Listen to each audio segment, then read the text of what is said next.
Cyber Dopamine here. So, yep, we've got the ROG Ally X, and I'm just gonna tell you what it's been like having this thing for 3.5 months, just to give you an idea. Maybe you're looking to get one or you're conflicted on decisions, and I've had this device for almost 4 months. I've been blessed to say that because Asus sent me the demo version of their Ally a month before it came out. And then when it dropped, I got the retail unit. I'll tell you this, out of all the handhelds that I have right now, this is the one that I use for everything. Like, it's my daily driver. Take a look at this footage here. Like, I use this thing as a computer most of the time. I'm serious, I just dock it with the USB-C and the JSOC dock thing. And straight up, you can't tell that you're on a handheld. And I play games with my friends. I've been playing a lot of Battlefield 2042 with one of my homies, Zach. And I just use the microphone on this handheld, on the Ally X, to talk to him through Discord. Like, this thing straight up is a PC. This is a 4K monitor. I downscale it to 1080p. But again, like, yeah, it's not as clear as like a 4090 or whatever, but it doesn't matter. I can get the point across. I can rack up some nice kills. I also have the dual boot set up where I've got Windows and I've got Linux. I've got Bazite. And so I can switch between the two. I have that full, like, the whole state to myself, the whole country, I guess. The next thing is like the popular thing about this device, and that's the battery. And honestly, the battery just freaking hits. I seriously, like, Baldur's Gate, I was on a flight like last week. Baldur's Gate 3, silent mode, 13 watts. I'm at like 40 FPS. And this thing lasted like 2 hours and 30 minutes. I've done the battery test, like that's exactly what I actually get.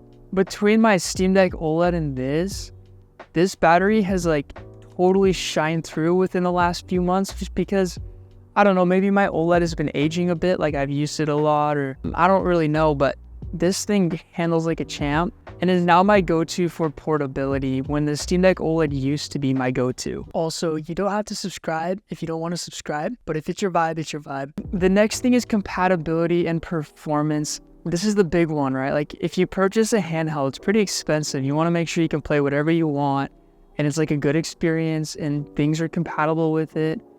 And that's where I say, like, I favor the ROG Ally X more than the other handhelds, just because I know that my Bazite Linux experience is going to be incredible. I know that my Windows experience is just going to be rad.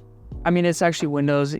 It's not always going to be rad, but for what it is, it's incredible. This thing doesn't hold back, right? There's nothing that's saying, hey, you can't do this. Sorry, man, you can't do this. Nothing tells me that with the Ally X. And same with the Legion Go. But again, I've mentioned this a lot. Like, with the Legion Go, I find myself dealing with issues that waste time, which in turn make me not go do whatever I want to go do. And this is just quicker and easier. And they're the same specs, really, but I don't know. It's just a software thing that Legion, I'm not, like, if you're big into emulation, go for it. If you're big into AAA gaming, go for it. If you're big into, like, heck, like Ableton or Adobe, I've done that before on this handheld, go for it. And another thing I wanted to mention with performance is that, maybe you've seen this, but AMFMF 2.0, frame generation 2.0, the frame rates people are getting with this new AMD software, the freaking latency has been cut in half. Like, straight up, this new AMFMF frame generation stuff is just mind-blowingly essential to have on a handheld. And it's not really there yet with the Steam Deck OLED, but with this handheld, like, this thing is ready to shine with that frame gen. And again, this sounds crazy, but I was out on a little vacation thing. I was playing Red Dead Redemption 2 at 900p ultra settings, and I'm getting like 40 to 60 frames per second. Dude, that's just freaking crazy. Like, how could you not want that on a handheld? And then to match it, I was at 17 watts. I was at that performance middle point. So I had like 3-hour battery life. That's like 2 hours and 50 minutes of battery. Playing Red Dead at that scale, dude. Just, the next thing is build quality. How has this thing held up? I travel a lot with this device, and I actually haven't beat it up. It looks clean. Screen quality. So this is one where I've mentioned this a lot on the other videos, like, you know, Steam Deck OLED has an OLED. Leech & Go has that giant, you know, amazing high resolution screen. This is just like a 1080p screen. It's got VRR, variable refresh rate, which is rad for FPS shooters and like faster. I don't know, it makes games smoother. But I'll be honest, I really like having an OLED screen. Man, if this thing had the OLED and like less bezels, this would by far be a personal dream come true for me. We're close, but we're not there. And there's nothing wrong with 1080p on a screen, especially at this size. And it's 144 Hertz, so it does the job extremely well. My problem is that I've seen better screens, and so I know what I know, whereas like most people don't know what they don't know. Do you know what I mean?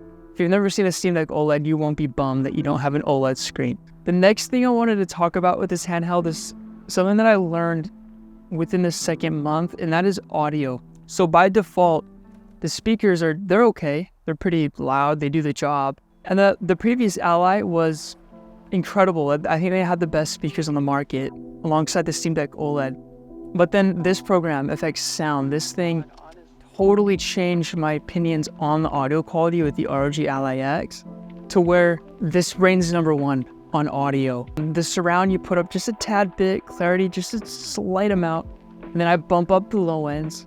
Low, mids, and highs, they hit, you know what's up.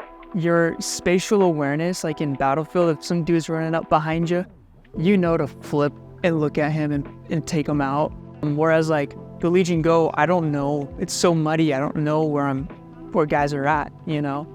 This gets the point across really well. I've mentioned this a lot, I'll mention it again. It's like a MacBook Pro. And that sounds crazy.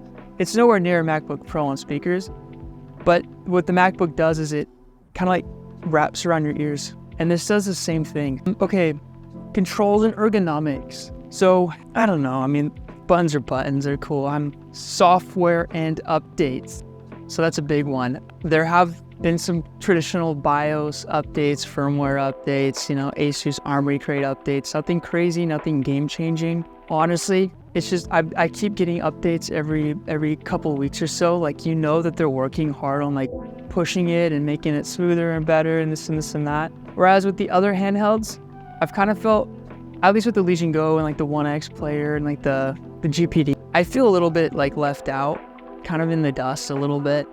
This, you know, you have your support. It's been doing really well. Okay, this is the one that I wanted to talk about that is like straight up such a game changer. And after 3 months, there's no way I could settle with a handheld that doesn't have this feature ever again. And that is the cooling. For a lot of you, I would assume it's like a little boring to talk about cooling, and I get that. But once you have good freaking cooling like this handheld, you realize how big of a deal it is. It is so quiet. I am playing turbo mode, docked on just sitting on my table, and the other handhelds will just blow out. It's just super, super loud. This thing is just silent, and I'll be playing for hours, and then I'll put my hand on it, and I'll pick it up, and I'll hold it, and it's not even hot. Like, it's just chilling. And that's a huge thing because like the GPD Win Mini or whatever I have, the Win 4, when I sit on the table, the exhaust just kind of shoots out onto the table and then it circulates and then it gets hot and you just can't do that. And it's freaking loud.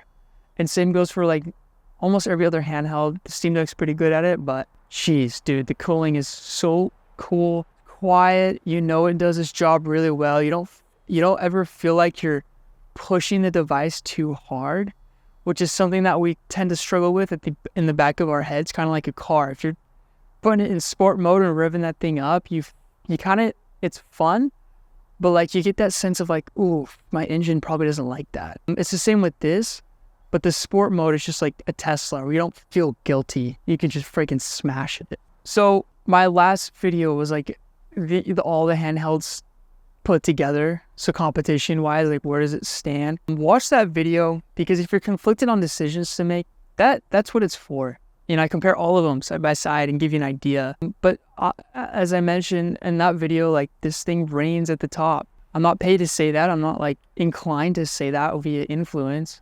Straight up, this handheld is like freaking rad. I mean, I've had good things to say about it.